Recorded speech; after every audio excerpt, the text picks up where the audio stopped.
They gently clear a quiet patch of earth as evening light filters through the trees. Stones are placed carefully to form a steady circle for warmth, and wood is arranged neatly inside, ready for fire. A small flame is lit, slowly growing into a soft glow as the embers settle calm beneath the trees. An iron pot is placed above the steady heat while vegetables and grains are prepared with slow, mindful hands.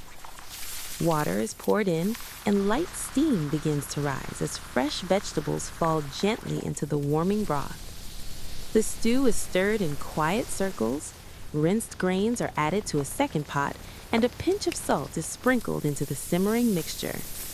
The pots rest steadily as the heat is adjusted, mushrooms are sliced and added, and the ingredients are turned softly while steam drifts upward. More water is measured into the grain pot. A small piece of wood keeps the embers alive, and the stew thickens as evening deepens. The lid is lifted to release warm steam, fresh herbs are scattered over the surface, and the pots are carefully centered and lowered from the strongest heat. Stew is ladled into wooden bowls, grains are fluffed and spooned beside it, embers are adjusted gently, and a bowl's rim is wiped clean. Finally, the boy stirs his meal quietly as they sit together beside fading embers under the deepening sky.